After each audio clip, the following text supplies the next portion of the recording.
Men's Movement with our host, Dr. Jack Rocco. Dr. Jack, how are you? And our guest today is inspiring, isn't he? Yeah, I'm just meeting Jason today for the first time, and I think it's fascinating because he is a unicorn of unicorns. My knowledge of HPV is somewhat limited. It's not something I've treated in my career, but it's common. It's something we all learn about. And Jason is a rarity, that you typically hear about HPV as being related to cervical cancer in women, but it's actually one of the leading causes of oropharyngeal cancer in all cases, but men in particular. Jason, welcome, and thank you for coming on and sharing your story. I'm curious to see how this all came to be and how you discovered it and then subsequently were treated, and thank God you're doing great. So welcome. Thank you so much for having me. I look forward to sharing more about my story, my journey, how I became fairly well known within the head and neck cancer advocacy community. Great. So when did this all start? So this was, you lived your life, everything was normal, you didn't know you had HPV as often as the case. What was your first indication that you might have an issue? Let me first tell you that I knew nothing about HPV in 2014. Like very little. I knew it had something to do with cervical cancer, but that is all I knew. I was 44. I was like any other busy person, right? My kids were young. We were going to sporting events on weekends. I was working 50 to 70 hours a week in our family business, date night once a week. And I was taking a financial exam for my family business. We appraised life insurance. And I was there and I put my hand, back then I had hair and no beard. Just so you know, this happened during COVID. But I put my hand on my face to ponder a question, moved my hand onto my neck, and I felt a small bump. And that was it. I literally had no symptoms. And at that time, I didn't know what that was. And so as I finished taking the test, I went and saw my dad, who's a doctor locally here in Orlando. And I said, hey, what is this? And he's touched it.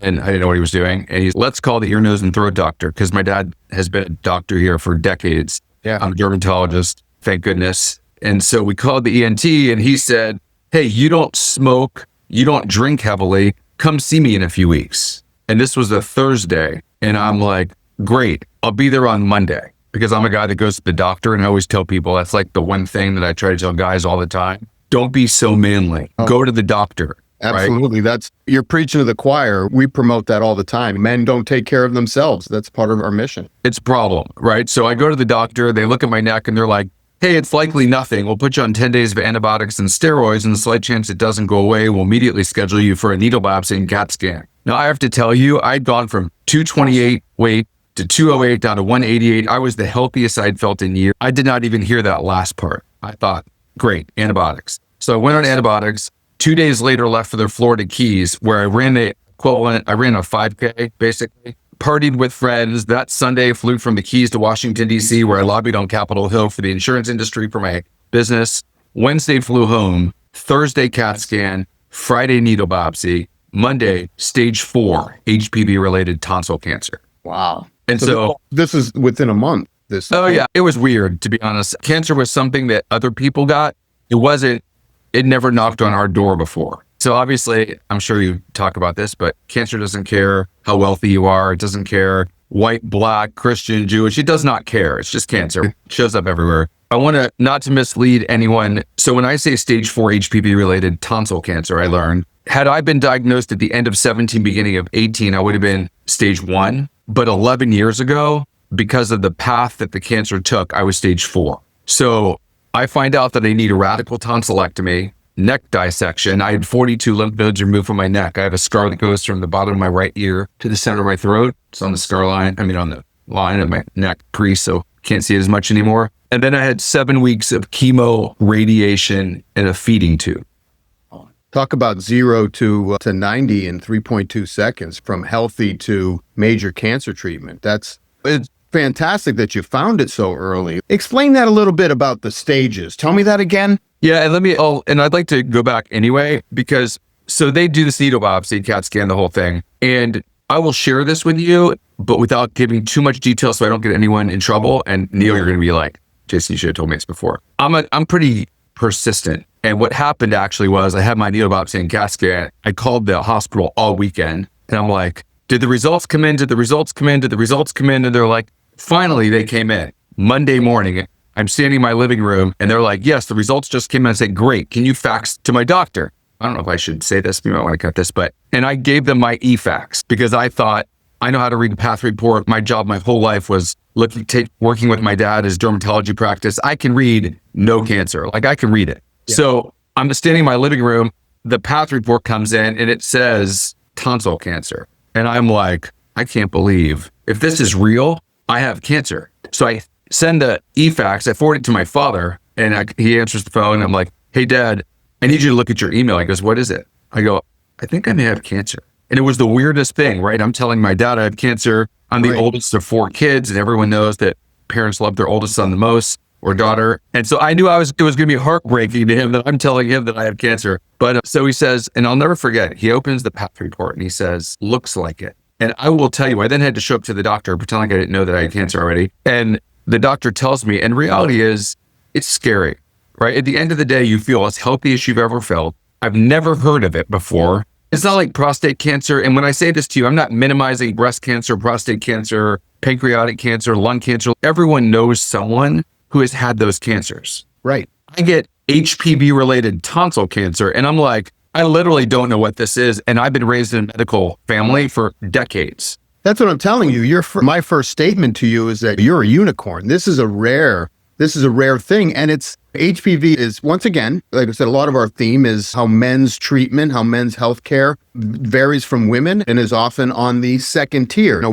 women's health seems to be in everyone's mind, but for men to have throat cancer, you're right. It's tobacco related, it's drinking related. So then to throw throat cancer that's HPV related, which is also typically thought of as a female disease with cervical cancer, you are a rarity. Now, do you feel like you felt the bump? Now, do they think it had been present for years before that? What are some of the thoughts? I should have said from the beginning, I'm 100% not a doctor, and you'll soon realize that by the way I describe what I'm about to describe. So they tell me I have this diagnosis, and I say, how? What is this? Tell me about it. And hopefully this is okay to say, not PG still, or maybe. But they say that the oral sex with a girl in college at 18 or 19, I was likely exposed to the virus. The virus lay dormant in the crypts of my throat for decades. And so I didn't understand exactly what that meant at the time. I understood what that meant, but I wasn't sure what the laying dormant in the crypts of my throat part meant. And I will tell you what I learned, because I decided that if I've never heard of this, and my summer job was taking the specimen from my dad's cancer surgery to the dermatologist to have it read, like I was involved. If I've never heard of it, most people haven't heard of it. So I decided I'm going to go public and learn more about it. One of my wife's friends says, why isn't he ashamed? And so it made me do even more homework. I did more homework, and this is what I found out. And this is why I'm on this podcast, and why my cancer story, I don't know if it's been shared in over 100 countries, spoken at 2 congressional briefings. Here's the deal. And I know you probably know it already, but many of your listeners maybe don't. 3 out of 4 adults by age 30 have the virus. 62% of freshmen in college. And in the last 4 years, tongue, throat, and tonsil cancer, or pharyngeal cancer, has surpassed cervical cancer and become an epidemic among men between 40 and 60, also impacting women. So my father's best friend, 2 years after I finished treatment, my father's best friend at age 73, having been married 50 years, got diagnosed with my same cancer. I will tell you this also, I've been married 29 years. My wife has never tested positive, ever. So I decide I'm going to go public. I'm going to learn this. And if you want to, and hopefully I can protect other people. If I'm talking too much, tell me, because I'd like to go back. No, this is good. This is okay. Exactly, we can clip the heck out of this. And this. So let me tell you this then. Let me tell you what happened if you end up getting diagnosed with this cancer, unless you already know. What happens is you end up with radiation oftentimes 5 days a week for 7 weeks. What that means is that your head is clipped down to a table where you're laying on your back. They put a mask, you have a mask made for your face that keeps you in one place so the radiation only radiates what it needs to. For me, after 4 or 5 weeks, I ended up with saliva so thick I could not swallow it. I would go to sleep at night and it would cover my airway and I would wake up gagging and choking. I was gagging and choking 40 to 60 times a day from the saliva being so thick. I had open sores and 3rd-degree burns in my mouth and throat, hence the feeding tube, because I couldn't swallow. And it was horrible. When I tell you it was horrible because radiation is the gift that keeps on giving. It's like having a sunburn on top of a sunburn on top of a sunburn. It was like someone shoved shards of glass in my throat and mouth. And that was after the radical tonsillectomy and neck dissection. If you look on my website, I had a keloided scar that was pretty thick that ran down my neck. And I was in bed 18 hours a day for a month. I was sitting in the shower because I was too weak. So I bring all this up to you because one of the reasons I'm passionate is that a few weeks into this, I made videos to my 3 kids saying goodbye. Videos, one day you're going to get married. I'm not going to be there. And this is what's important. And I made those videos over and over again, knowing that if they were the last things my kids ever heard from me, I wanted them to be perfect. And so all this goes back to the fact that, and one of the reasons I share my story is that there's a vaccine, the HPV vaccine, which is for boys and girls, not just girls, ages 9 and older, that can protect them from HPV preventable cancers, including oropharyngeal cancer, cervical cancer, penile cancer, vaginal cancer, vulval cancer. Did I leave out any of them? Penile cancer, I don't know if I said them all, but there's a lot, including RRP, which I know this is about men, but RRP, I found I never even heard about it. And I've been doing cancer advocacy work a long time. And that is recurrent respiratory papillomatosis, which is when a baby's born with HPV in their throat. Guess how many surgeries 2 women I know who I met recently at the National HPV Conference, guess how many surgeries they had like from birth to in their 50s? No idea. 300 to 400. Wow. Just removing the papillomas. It was probably with a bronchoscope. Probably they go down into the lungs and remove the. I don't know, but it was the craziest thing. I'm like, if the vaccine can protect our sons and daughters and grandchildren from preventable cancer, if there was a vaccine that protected boys from prostate cancer or lung cancer or whatever, everybody would give it to their kids except the anti-vaxxers. But that's why we need to get the word out. And I appreciate you putting me. Yeah, no, I find it very interesting. And there's definitely a lot of themes that continue to recur with our guests and with my clinic and the whole Men's Movement podcast.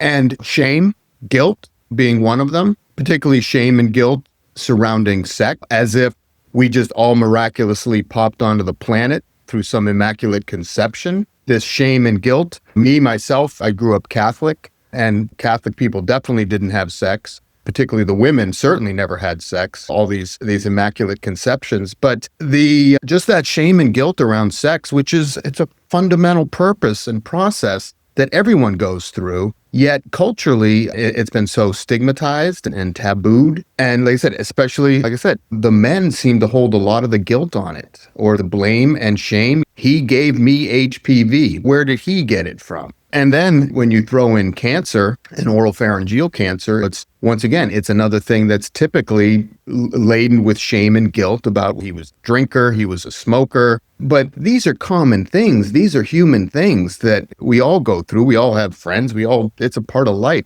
For you to be stigmatized, be afflicted with it, to have such a miraculous treatment of it, but then to be so bold and strong and brave to come out and seriously, I don't want you to shrug that off. That's huge. And like I talked about me and my story, my parents had sexual relationships out of marriage that were interracial in the 60s. So that shame and guilt is something that I've had to carry with me for years. And my way to deal with it was I wrote a book about it and I exposed it all. And so I really fully appreciate what you're doing. So thank you for that. And you're right. Now we throw on the vaccine controversies that are going on. And this is another one that the ramifications of the disease and the ability to protect it. And it's wonderful. What have you learned? Tell me about this going to Congress and speaking to them about that. So that's kicking it up another notch to a different level. There's a lot that I've been a part of. I've been fortunate to be included. And let me backtrack again, just to tell you. So I was trying to figure out how to say it, but I'm known as Superman HPV within the head and neck cancer world.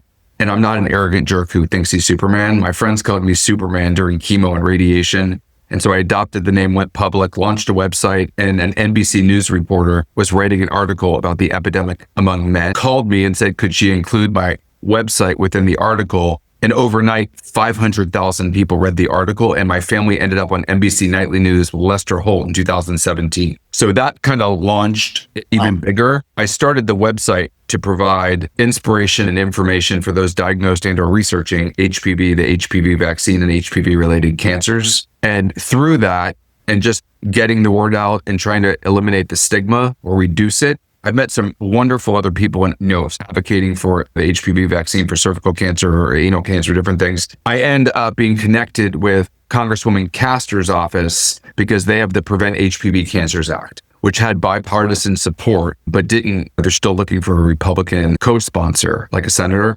But my 2 times I've been able to be, one virtually, one in person, speaking about the Prevent HPV Cancers Act, it was really meaningful to me. Honestly, I'm going to make a little joke with you.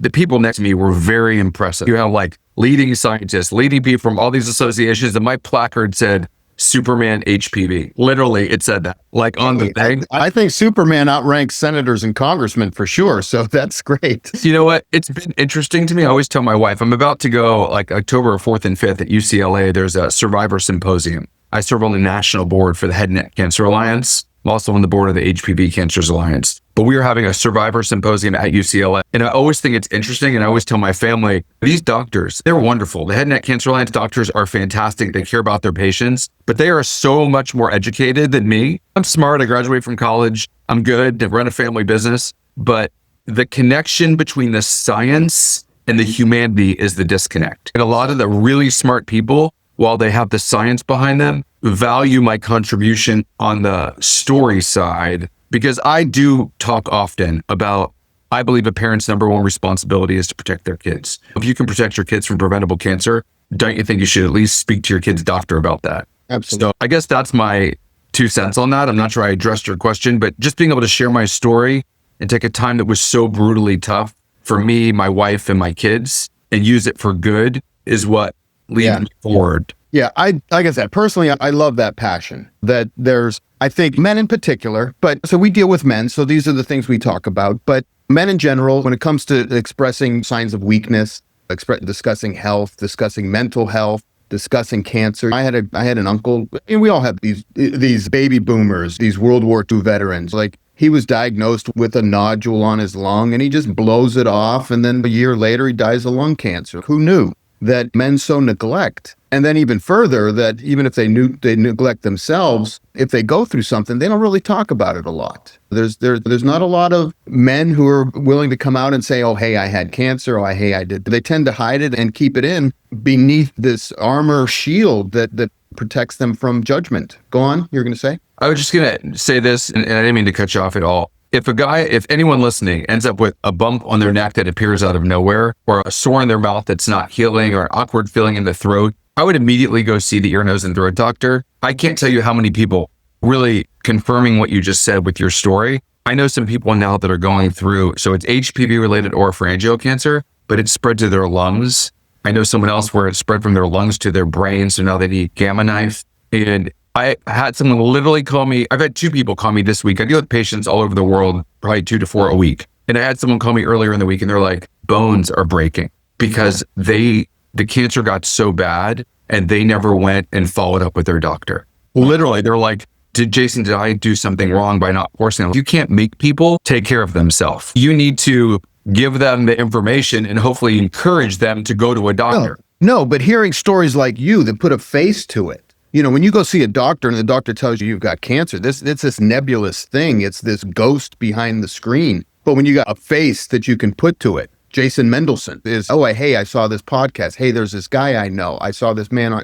And I'd love to include a little snippet of you into our experiences and to promote it on our podcast, because thank you. This is what my guys need. This is what my patients, this is what I need, my friends need. A lot of the men that I deal with in life, they need to hear these stories, because even if it's not necessarily HPV-related oropharyngeal cancer, it's, I had a nodule on my chest. I had a nodule on my testicle. That just hearing these things from people, it destigmatizes it. And we talk, like I said, the mental health aspect of things. The big deal. I was going to just tell you on your mental health piece, which I also have never said this on a podcast, but one guy contacted me a lot. He was having a hard time going through the treatment and he ended up committing suicide. And it is the only person in 11 years that I've ever dealt with. And I wasn't giving mental health advice. I was not his doctor, but he would reach out to me every so often. And I reached back out and I asked him how I was, and someone told me, hey, I'm so sorry. He committed suicide. He couldn't handle the treatment. And so I do think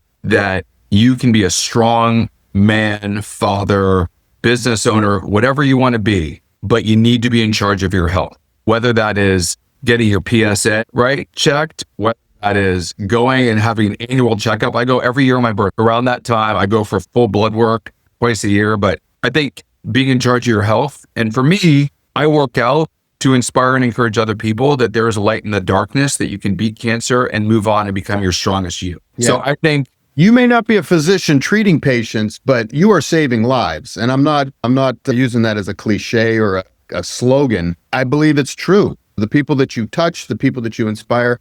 And you're right. The guys, in my experience, I've lost a number of friends over the years, colleagues. It's the last ones that you expect. It's the strongest guys, the guys that everyone goes to for everything. It's, oh, hey, he did my surgery. I'm going to that guy. He's the man.